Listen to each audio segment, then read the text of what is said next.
कधीकधी असं होतं ना की काही खास दिवस असतो आणि आपल्याला काहीतरी स्पेशल जेवण बनवायची इच्छा असते, पण आपल्याकडे तेवढा वेळही नसतो आणि काही साहित्य घरात उपलब्धही नसतं. तर त्यावेळी कमी साहित्यामध्ये आणि झटपट होणारी अशी मिनी थाळी बनवू शकता. आता पहिल्यांदा मटार पुलाव बनवू.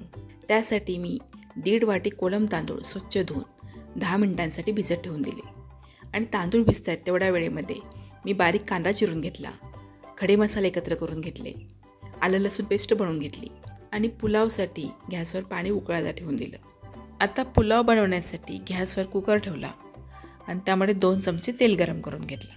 तेल गरम झाल्यावर त्यामध्ये 1 छोटा चमचा जिरं आणि खडे मसाले घातले. खड्या मसाल्यामध्ये 2 दालचिनीचे तुकडे, 8 मिरी, 5 लवंग, 1 मोठी वेलची, 1 छोटी वेलची आणि 1 चक्री फूल घेतलं. हे मसाले फक्त एखाद्या मिनिटासाठी तेलामध्ये परतून घेतले आणि त्यामध्ये 1 मोठ्या आकाराचा कांदा बारीक चिरून घातला. आता कांदा लाल होईपर्यंत परतून घ्यायचा नाही, फक्त तो थोडा मऊ झाला की त्यामध्ये 1 चमचा आलं लसूण पेस्ट आणि 3 हुब्या चिरून घेतलेल्या मिरच्या घालायच्या. आता तुम्ही आलं लसूणची पेस्ट बनवता त्याचवेळी जर हिरवी मिरची त्याच्यावर वाटून घेतली तरी काही हरकत नाही. आता आलं लसूण पेस्ट, मिरची, कांदा एकत्र सगळं मिसळून परतून घ्यायचं आणि त्यामध्ये 1 वाटी मटार घालायचा. आता मटार हे 1 ते 1.5 मिनिटांसाठी परतून घ्यायचं आहे आणि आपण सुरुवातीपासून आतापर्यंत गॅस मध्यमच ठेवलेला आहे. आता जे आपण तांदूळ भिजवून ठेवले होते ते तांदूळ चांगले नितळून घ्यायचे आणि ते कुकरमध्ये घालायचे आणि तांदळावर लगेचच चवीनुसार मीठ घालायचं.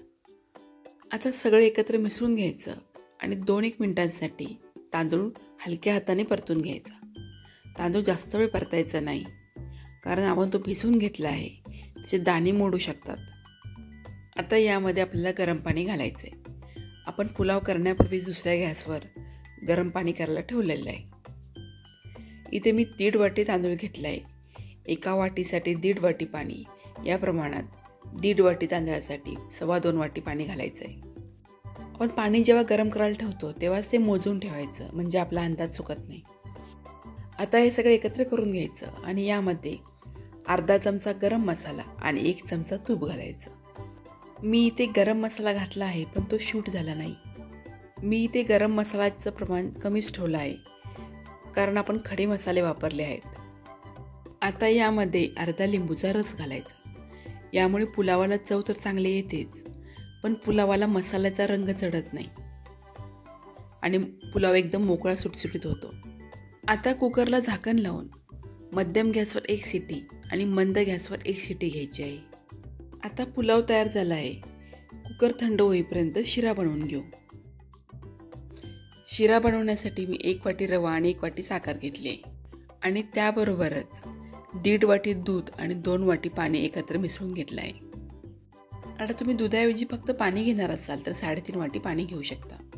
आता मी जाड तळाच्या कढईमध्ये 3 मोठे चमचे तूप घेतलं.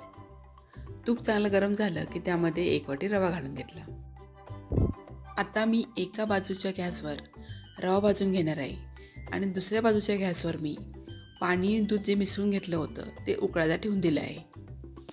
आता हा रवा मंद गॅसवर आपल्याला सतत हलवत भाजून घ्यायचा आहे. आता रवा भाजताना घाई करायची नाही. रवा हा मंद गॅसवरच एकसारखा हलवत भाजून घ्यायचा आहे, कारण जेवढा चांगला रवा भाजला जाईल तेवढी शिऱ्याची चव वाढेल. रव्याचा रंग बदलायला लागला आणि तो भाजल्याचा छान सुवास यायला लागला की त्यामध्ये 1 छोटा पाव चमचा हळद घालणार आहोत. हळदीमुळे शिऱ्याच्या चवीमध्ये काहीच फरक पडणार नाही, पण त्याचा रंग खूप छान येईल. इथे मी 1 वाटी रव्यासाठी छोटा पाव चमचापेक्षा थोडी कमीच हळद घातली आहे. जास्त हळद घातली तर शिऱ्याची गोडी कमी होईल. आता हळद घातल्यानंतर रवा जास्त वेळ भाजायचा नाही, फक्त हळद रव्यामध्ये मिसळून घ्यायची आणि त्यामध्ये आपण जे दूध आणि पाणी उकळून घेतलेलं आहे ते घालायचं. आता हे घालताना एकदम घालायचं नाही, ते थोडं थोडं घालायचं, म्हणजे रव्याच्या गुठळ्या होणार नाहीत. आणि गॅस मंदच ठेवायचा आणि हे मिश्रण चमच्याने सतत हलवत राहायचं, म्हणजे त्याच्या गुठळ्या होत नाहीत. तर हे मिश्रण चांगलं हलवून एकजीव करून घ्यायचं आणि त्यावर झाकण ठेवून मंद गॅसवर 2 मिनिटांसाठी शिजवून घ्यायचं. आता 2 मिनिटांनी झाकण काढून पाहू. रव्याने पूर्णपणे पाणी शोषून घेतलं आहे. आता हा रवा चमच्याने हलवून एकत्र करून घ्यायचा आणि त्यामध्ये 1 वाटी साखर घालायची. साखरेबरोबर सुकामेवाही घालायचा आणि रवा, साखर, सुकामेवा सगळं व्यवस्थित हलवून चांगलं एकजीव करून घ्यायचं. आता जशी साखर रव्यामध्ये मिसळत जाईल तसं साखरेला पाणी सुटायला सुरुवात होईल आणि शिरा थोडा पातळ होईल. आता त्यावर झाकण ठेवायचं आणि 2 मिनिटांसाठी मंद गॅसवर शिजू द्यायचा, म्हणजे साखर आणि रवा छान एकजीव होईल. आता 2 मिनटं झालेली आहेत. आता झाकण काढून पाहू. आता पहा, साखर आणि रवा खूप छान एकत्र एकजीव झाला आहे आणि शिऱ्याला रंगही खूप छान सुरेख आला आहे. आता सगळ्यात शेवटी त्यामध्ये पाव चमचा वेलची पावडर मिसळायची आणि सगळं मिश्रण पुन्हा एकदा एकजीव करून घ्यायचं की आपला मस्त मऊ लुसलुशीत शिरा तयार. आता हा शिरा आपण कमी तुपामध्ये बनवला आहे, त्यामुळे मी यामध्ये 3.5 वाटी पाणी घातलं आहे. तुम्ही जर तूप जास्त वापरलं तर 3 वाटी पाणी पुरेसं होतं. तुम्ही तूप कमी वापरलं आणि 1 वाटी रव्यासाठी 3 वाटी पाणी असं प्रमाणात जर पाणी घातलं तर रवा गरम असताना छान लागतो, थंड झाल्यानंतर तो एकदम घट्ट होतो. जर तुम्हाला थंड झाल्यानंतर सुद्धा असा रसरशी शिरा हवा असेल आणि तुम्ही तूप कमी वापरलं असेल तर तुम्हाला पाण्याचं प्रमाण थोडं वाढवावं लागेल आणि पाण्याऐवजी दुधाचं प्रमाण जास्त घ्या, त्यामुळे शिऱ्याला आणखी छान चव येते. आणि शिऱ्यामध्ये आपण खूपच कमी हळद टाकली आहे तरीही शिऱ्याला किती छान रंग आला आहे आणि कमी तूप वापरूनही शिरा किती छान मऊसूत आणि सुटसुटीत झाला आहे. आता शिरा तयार आहे. आता कांदा टोमॅटोचं रायतं बनवून घेऊ. आता रायतं बनवण्यासाठी एका भांड्यामध्ये अर्धी वाटी बारीक चिरलेला कांदा, अर्धी वाटी बारीक चिरलेला टोमॅटो, 2 हिरव्या मिरच्या बारीक चिरून एकत्र करून घेतले.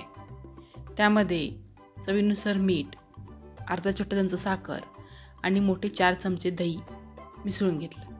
दही घेताना दही शक्यतो ताजं आणि गोड असलं पाहिजे. आता यावर फोडणी घालून घेऊ. 1 छोटा चमचा तेल गरम करून घ्यायचं. त्यामध्ये पाव चमचा मोहरी, पाव चमचा जिरं आणि 4 ते 5 कढीपत्त्याची पानं घालायची आणि ही फोडणी गरम असताना त्या रायत्यावर घालायची. आता त्यावर बारीक चिरलेली कोथिंबीर घालायची आणि फोडणी कोथिंबीर रायत्यामध्ये अगदी व्यवस्थित मिसळून घ्यायची की आपलं रायतं तयार. एवढ्या वेळेपर्यंत पुलाव बनवलेला कुकर पण थंड झाला आहे. आता झाकण उघडून पाहू. अजिबात चिकट न झालेला एकदम मोकळा आणि सुटसुटीत पुलाव तयार आहे. हा पूर्ण स्वयंपाक कमी वेळेमध्ये आणि घरात उपलब्ध असलेल्या कमी साहित्यामध्ये तयार झाला आहे. हा पूर्ण स्वयंपाक बनवण्यासाठी मला 40 मिनटं लागली आहेत, म्हणजे सुरुवातीला पूर्वतयारी करण्यासाठी एक 10 मिनटं आणि स्वयंपाक बनवण्यासाठी 30 मिनटं. तर तुम्हाला कसे वाटले याचे साधेच पण तेवढे स्पेशल पदार्थ?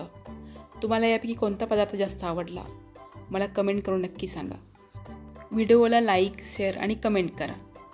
चॅनलवर नवीन असाल तर सबस्क्राईब करा. पुन्हा भेटू अशाच नवीन पदार्थांबरोबर. धन्यवाद.